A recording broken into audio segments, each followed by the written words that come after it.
Gravekeeper's Curse. In the quiet, fog-drenched village of Black Hollow, there lies an ancient cemetery, whispered to be cursed. For generations, it was cared for by the Kinsley family, whose members mysteriously died young. The current gravekeeper, Thomas Kinsley, is the last of his bloodline.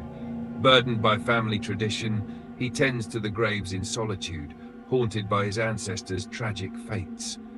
One night, as Thomas patrols the cemetery, he hears faint whispers from an unmarked grave, a sound that chills him to the bone. The villagers had warned him about the nameless grave, said to house a soul that never found peace. Ignoring his fear, Thomas begins digging, compelled by a strange force. To his horror, he finds an ancient locked chest instead of a body. Desperate for answers, Thomas opens it and discovers a decayed diary. Inside are cryptic entries detailing the life of a gravedigger from centuries ago. The diary reveals that the original gravekeeper cursed his bloodline, vowing no Kinsley would ever find peace. As Thomas flips through the diary, he finds a warning.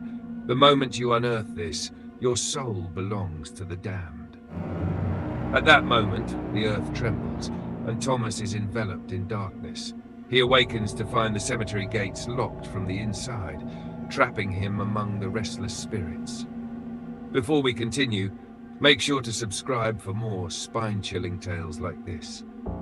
What do you think Thomas should do next? Drop your thoughts in the comments below. Driven mad by the whispers and ghostly apparitions, Thomas begins unraveling the curse's origins. He learns from the diary that to break the curse, he must make a personal sacrifice by burying something he loves in place of the chest. Thomas's heart aches as he realizes he has only one thing left to bury. A locket belonging to his late wife, the last remnant of his only source of joy.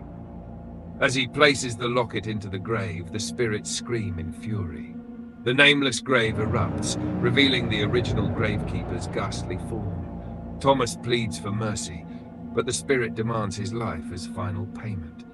Thomas accepts his fate, plunging into the gaping grave. As dawn breaks, the villagers find the cemetery eerily silent.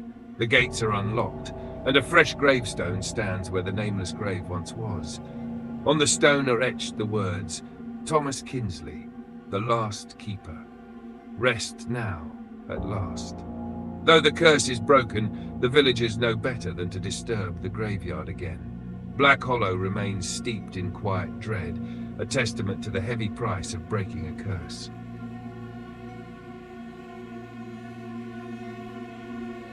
The Whispering Woods. It happened last year during a weekend camping trip with my friends.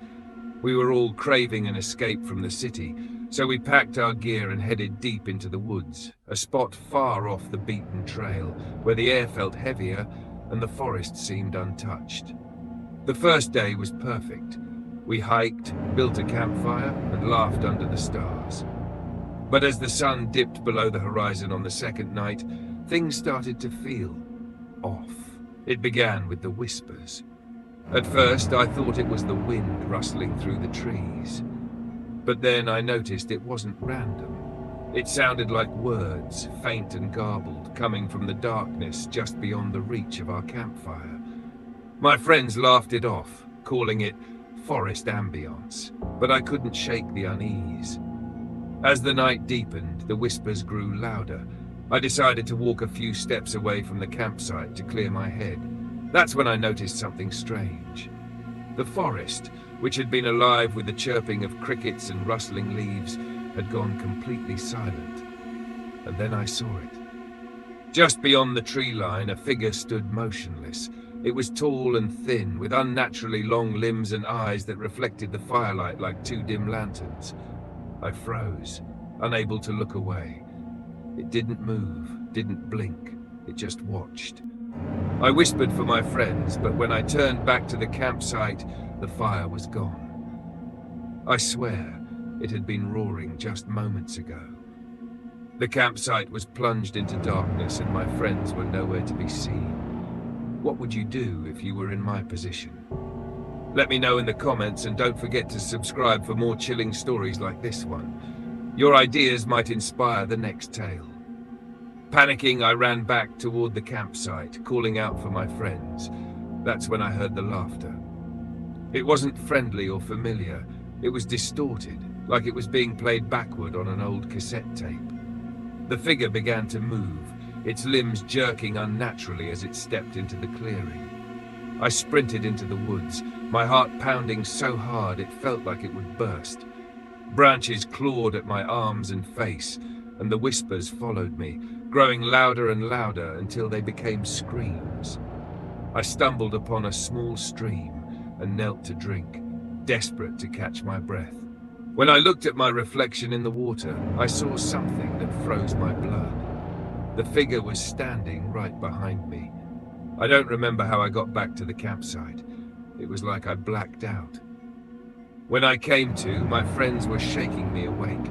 The fire was blazing again, and they claimed I'd been gone for hours. I tried to explain what had happened, but they just looked at me like I was crazy. When we packed up the next morning, I felt like I was being watched. As we drove away, I glanced in the rearview mirror.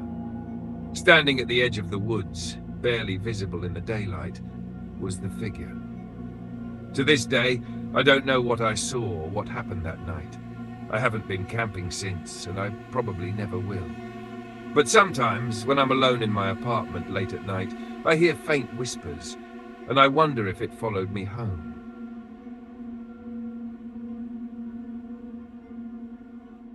It was a little past midnight when Jake found himself driving down a desolate stretch of highway. He had just wrapped up a long shift and was desperate to get home.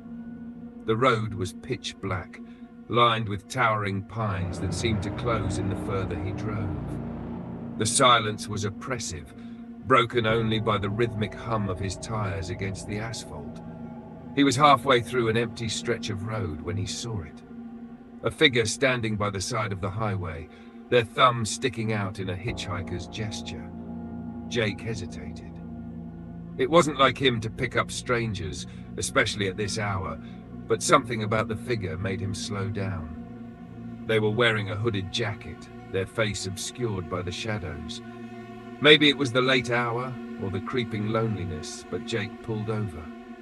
The figure climbed in without a word. They sat silently in the passenger seat, staring straight ahead. Jake tried to make small talk. "Where you headed?" he asked. "Just a bit further," the hitchhiker replied, their voice low and raspy. Jake couldn't help but feel uneasy. The hitchhiker's hands rested on their lap, but the nails were cracked and stained dark, almost like blood. Jake shook the thought away. He was just tired. As they drove, Jake noticed something odd. The hitchhiker never blinked, never shifted in their seat. The air in the car felt colder than it should, and no matter how high Jake turned up the heat, the chill lingered. When they passed a small gas station, Jake glanced at the hitchhiker's reflection in the passenger window. His stomach twisted. The figure's face, it wasn't human. The reflection showed hollow black pits where their eyes should be, and a mouth stretched into an unnatural grin. Panicking, Jake turned to look directly at them, but their face was normal again, or at least as normal as it had been before. He gripped the steering wheel tighter, his knuckles turning white. "I think this is far enough," the hitchhiker suddenly said, their voice sharper now. Jake slowed down, his pulse racing. "Are you sure?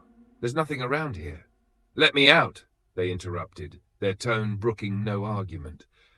Jake pulled over to the side of the road, his heart pounding. The hitchhiker stepped out and, without so much as a glance back, disappeared into the woods.